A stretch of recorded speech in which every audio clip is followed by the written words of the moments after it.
இன்றைக்கி ஒரு முக்கியமான விஷயம் நான் பேசணுன்னு முடிவு பண்ணியிருக்கேன். அதாவது ஹாஸ்பிட்டல்களில் நான் நிறைய பேஷண்ட்ஸ் பார்ப்பேங்க.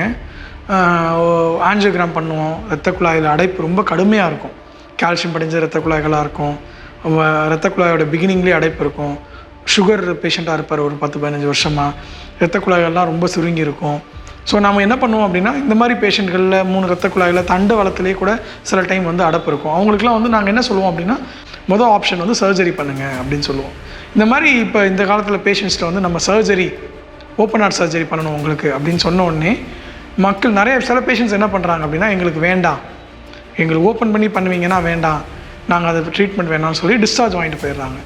ஸோ இந்த மாதிரி பேஷண்ட்ஸ், அதாவது பேஷண்ட்டுக்கு சர்ஜரி இண்டிகேட்டட், ஆனால் பேஷண்ட் சர்ஜரி பண்ணிக்க மாட்டேன்றாங்க.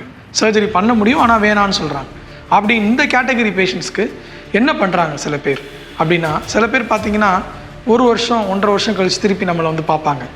ஏன்ப்பா நீங்கள் 1 வருஷமாக எங்கே போனீங்க, என்ன பண்ணீங்க, ஏன் வரவே இல்லை அப்படின்னு கேட்டால் அவங்க என்ன சொல்லுவாங்க, நாங்கள் ஆல்டர்னேட்டிவ் ட்ரீட்மெண்ட், அதாவது மாற்று வழிமுறை வைத்தியம் அது பண்ணிக்கிட்டோம் அப்படின்னா என்ன மாதிரி அந்த மாதிரி ட்ரீட்மெண்ட்ஸ் என்ன இருக்குது, அதோட கரண்ட்டு ஸ்டேட்டஸ் பொசிஷன் என்ன, அது பண்ணலாமா கூடாதா அப்படின்றது எல்லாருக்கும் இருக்க ஒரு காமன் டவுட்டுங்க.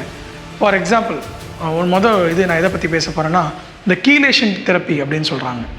EDTA அப்படின்ற ஒரு மருந்தை ரத்தம் வழியாக செலுத்தி, வெயின் வழியாக செலுத்தினா ஒரு 5 ரவுண்ட் 6 ரவுண்ட் அப்படி இது மாதிரி எடுக்கும்போது இரத்த குழாயில் இருக்க அடைப்பெல்லாம் கரைஞ்சிடுறதாகவும், இரத்த குழாய் நார்மல் ஆகிடுறதாகவும், ஆப்ரேஷன் தேவையில்லைன்னும் நிறைய அட்வர்டைஸ்மெண்ட்ஸ் பார்க்குறோம்.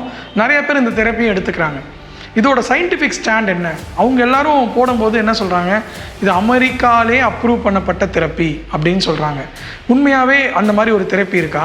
அப்போ எல்லாருக்கும் அதே மாதிரி மருந்து கொடுத்து எல்லாத்தையும் கரைச்சிடலாமே, ஏன் அவங்களுக்குலாம் ஸ்டென்ட் வைக்கணும், பைபாஸ் ஆப்ரேஷன் பண்ணணும் அப்படின்னு நமக்கு ஒரு கேள்வி வருது இல்லையா? அதுக்கான விளக்கம் தான் இந்த வீடியோ பதிவு.